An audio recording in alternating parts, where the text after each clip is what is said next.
नमस्कार दोस्तों। भर्ती टाइम स्टडी यूट्यूब चैनल में आप सभी का स्वागत है। कल हमने अधिगम की कुछ परिभाषाएं और अधिगम के बारे में चर्चा की थी। उसमें हमने उसकी अधिगम की परिभाषाएं ट्रिक के साथ याद की थी और बहुत इजी मेथड से हमारे याद हो गई, क्योंकि हमने उसी मनोवैज्ञानिक के नाम से उसकी डेफिनेशन को कोरिलेट कर दिया था कहानी के द्वारा। तो इसी तरह से हम पढ़ते रहेंगे, हमारे साथ बने रहिए। चलिए आज शुरू करते हैं। अधिगम के पक्ष, विधियां और प्रकार। यहाँ से भी क्वेश्चन बन जाता है। अधिगम के पक्ष,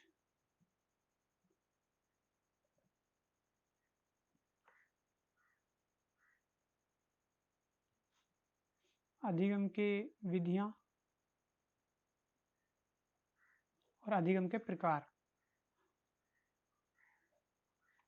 तो अधिगम के पक्ष संज्ञानात्मक पक्ष है,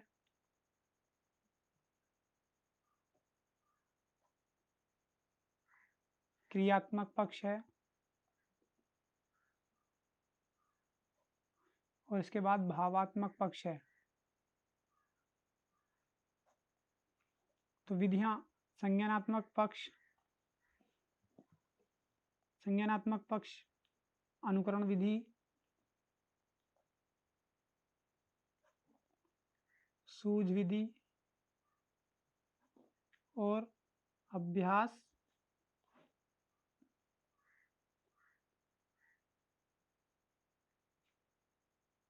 या भूल विधि। प्रकार हैं गामक अधिगम,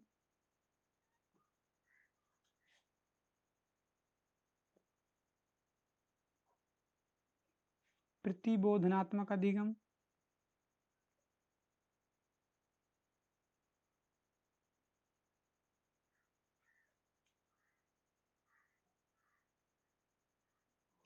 और थर्ड है संकल्पनात्मक अधिगम।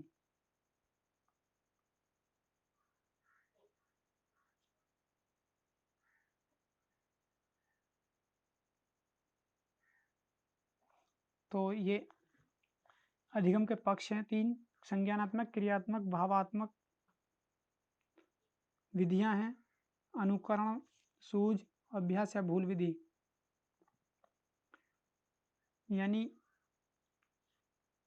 संज्ञानात्मक पक्ष अनुकरण विधि, क्रियात्मक पक्ष सूझ विधि, भावात्मक पक्ष में अभ्यास एवं भूल विधि द्वारा हम सीखते हैं, अधिगम करते हैं। जो अनुकरण विधि का प्रकार है गामक अधिगम है। सूझ विधि का प्रकार, इस सूझ विधि का प्रकार संकल्पनात्मक अधिगम है और अभ्यास एवं भूल विधि का प्रकार प्रतिबोधनात्मक अधिगम है। इसको हम एक बार देख लेते हैं, अभी क्लियर हो जाएगा। गामक अधिगम, प्रतिबोधनात्मक,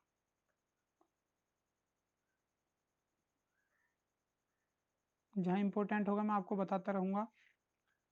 यहाँ से क्वेश्चन आने के इतने चांस नहीं होते, लेकिन अगर चांस होते हैं तो मैं भी बताऊँगा आपको कहाँ से हो सकते हैं, क्या पूछ सकता है एग्जामिनर।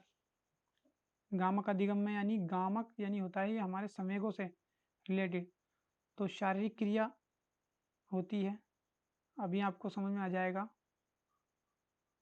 शारीरिक क्रिया और अनुकरण द्वारा बच्चा सीखता है, और ये क्या होता है, ये शैशव अवस्था में होता है। शैशव अवस्था में, यानी गामक अधिगम जो होता है वो शरीर के द्वारा होता है, यानी बच्चा शरीर के द्वारा सीखता है सब कुछ। और ये विधि कौन सी होती है, अनुकरण विधि। और अनुकरण विधि में ये कौन सी एज की बात है, ये शैशव अवस्था की बात है। दूसरा, प्रतिबोधनात्मक में संप्रत्यय यानी कॉन्सेप्ट क्लियर होने लगता है। संप्रत्यय कॉन्सेप्ट क्लियर होने लगता है, और मस्तिष्क में, बच्चे के मस्तिष्क में बिंब बन जाता है, यानी उसकी इमेज बन जाती है जिस चीज़ के बारे में वो अधिगम कर रहा है। जैसे हमने बच्चे को बताया हाथी, जब हमने हाथी बताया तो बच्चे के माइंड में संप्रत्यय यानी कॉन्सेप्ट क्लियर हो जाएगा, मस्तिष्क में उसका हाथी का बिंब बन जाएगा, यानी एक पर इमेज बन जाएगी। तो ये जो होता है ये बाल्यावस्था में होता है, बाल्यावस्था। अब संकल्पनात्मक यानी पहले नाम से ही क्लियर है, संकल्पना यानी इमेजिनेशन, संकल्पना इमेजिनेशन यानी किसी चीज़ को इमेजिनेशन करना, इमेजिन करना कि ये ऐसा हो सकता है, ये यहाँ पर ये हो सकता है, अपने माइंड में ही इमेजिन करना, ये होता है इमेजिनेशन। यानी मस्तिष्क में विभिन्न प्रकार की जो क्रियाएं होती हैं, मस्तिष्क में विभिन्न प्रकार की जो कल्पनाएं करते हैं हम, इसे संकल्पनात्मक कहा जाता है। और ये जो होता है कल्पना करते हैं हम किशोर अवस्था में अधिक करते हैं बच्चे, किशोर अवस्था में। तो अब हम ये समझेंगे कि कौन कौन सी विधि इसमें कामयाब है हमें अधिगम के लिए। तो शैशवावस्था में अनुकरण विधि,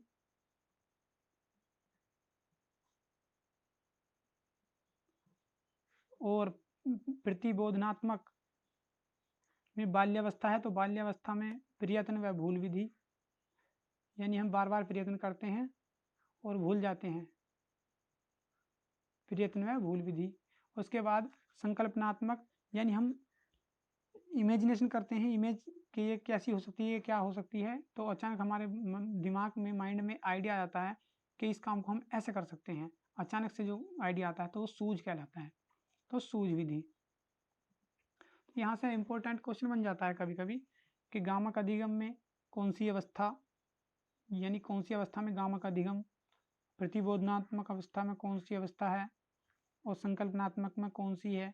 तो ये मतलब गामक में शैशवावस्था, प्रतिबोधनात्मक में बाल्यावस्था, संकल्पनात्मक में किशोरावस्था। यह इस तरह से पूछ लेता है कि गामक अधिगम में कौन सी विधि द्वारा बच्चा सीखता है, प्रतिबोधनात्मक अधिगम में कौन सी विधि द्वारा सीखता है, संकल्पनात्मक अधिगम में किस विधि द्वारा सीखता है। तो ये मैंने आपको क्लियर कर दिया है, यहाँ से क्वेश्चन बन सकता है, ये इंपॉर्टेंट है, इसको आप एक बार रिवाइज कर लें। अब हम बात आती है अधिगम की विशेषताएं। तो अधिगम की विशेषताएं में से सीटेट में तो हो सकता है, सीटेट में बन जाता है क्वेश्चन, यूपी टेट में बहुत कम बने हैं यहाँ से क्वेश्चन, लेकिन फिर भी हम देखेंगे जो जो इम्पोर्टेंट होगा, जहाँ से क्वेश्चन बनते हैं मैं आपको बताता रहूँगा। अधिगम की विशेषताएं, अधिगम की विशेषताएं नंबर 1 है, अधिगम एक प्रक्रिया है। अधिगम एक प्रक्रिया है, यानी ये प्रक्रिया चलती रहती है, अधिगम जीवन पर्यंत चलती रहती है, ये जीवन पर्यंत हम सीखते रहते हैं कुछ ना कुछ बात, तो अधिगम एक प्रक्रिया है। अधिगम सदैव उद्देश्यपूर्ण होता है, अधिगम सदैव उद्देश्यपूर्ण होता है।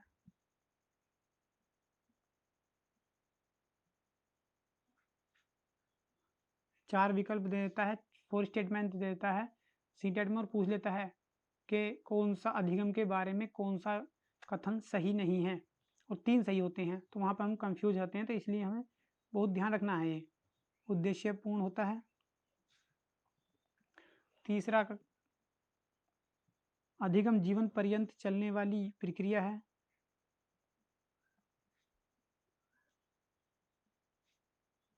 यानी ये जीवन पर्यंत चलती है, अधिगम जीवन पर्यंत चलने वाली प्रक्रिया है, चलने वाली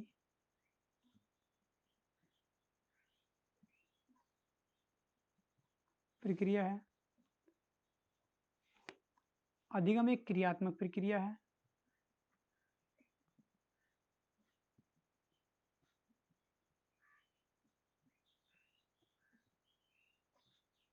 क्रियात्मक प्रक्रिया है।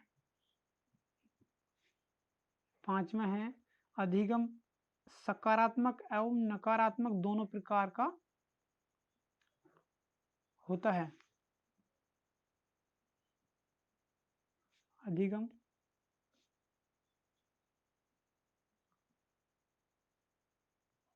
सकारात्मक एवं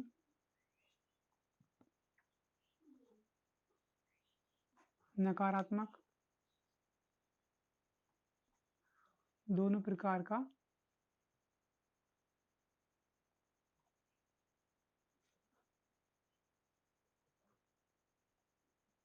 होता है। अब सकारात्मक अधिगम और नकारात्मक समझेंगे। सकारात्मक तो वो है जैसे हम प्रार्थना वगैरह सीखते हैं, तो ये अधिगम हमारा सकारात्मक है।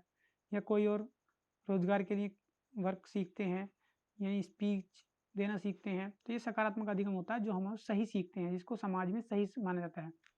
नकारात्मक अधिगम वो होता है जैसे कोई बच्चा गाली सीख गया, गाली देना, तो ये अधिगम तो हुआ, उसने कुछ ना कुछ तो सीखा, लेकिन नकारात्मक है, ये समाज में इसको एक्सेप्ट नहीं किया जाता, इसलिए ये नकारात्मक अधिगम हो गया। जैसे कोई शराब पीना, बीड़ी पीना,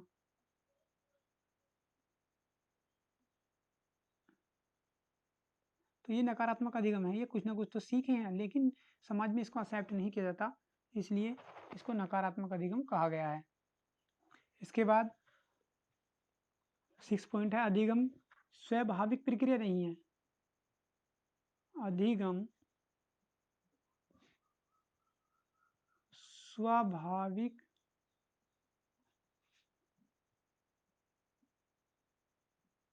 प्रक्रिया नहीं है। स्वाभाविक प्रक्रिया क्या होता? स्वाभाविक मतलब अपने आप होने वाली, तो अपने आप नहीं होगी, या जब तक हम चाहेंगे नहीं अपने आप नहीं होगी। जैसे एक बच्चा जाकर स्कूल में बैठ गया और लगातार 2 महीने तक टीचर ने उसको टेबल याद कराया, 2 का टेबल, लेकिन उसको याद नहीं हुआ, क्योंकि वो स्वभाव उसका वो चाहता नहीं है। जब वो सीखना नहीं चाहता तो वो सीख नहीं पाएगा, चाहे हम कितनी भी कोशिश कर लें। यानी स्वाभाविक अपने आप नहीं सीखेगा जब तक वो बच्चा सीखना नहीं चाहेगा। तो ये समझ में आ गया होगा। 7 पॉइंट है, अधिगम में कई प्रकार की विधियां सम्मिलित हो सकती हैं।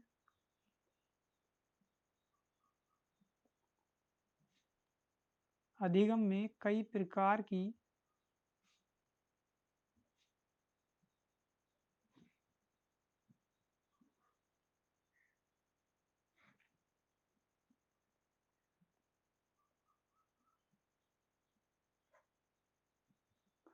सम्मिलित हो सकती हैं। यानी बच्चा प्रशिक्षण द्वारा सीख सकता है, किसी बात को सुनकर भी सीख सकता है, किसी बात को देखकर भी सीख सकता है। तो इस तरह से अधिगम कई प्रकार से किया जा सकता है। और मोस्ट इम्पोर्टेंट ये पॉइंट है कि अधिगम में अध्यापक का बहुत रोल होता है। अधिगम में अध्यापक का और मित्रों का, बच्चे के मित्र का, तो मित्र मंडली कहते हैं मित्रों का पूरा समूह या टोली।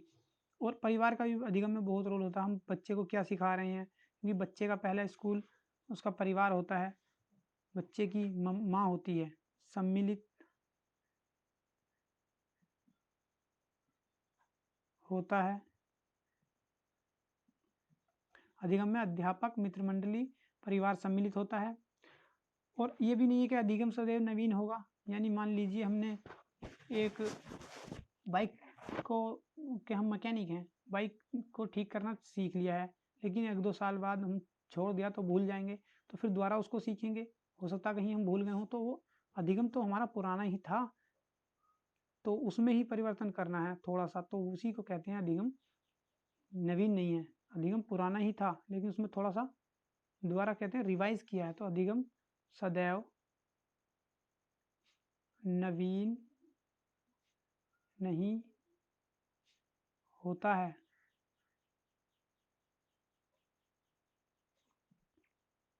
इसके बाद अधिगम व्यवहार में परिवर्तन की प्रक्रिया है।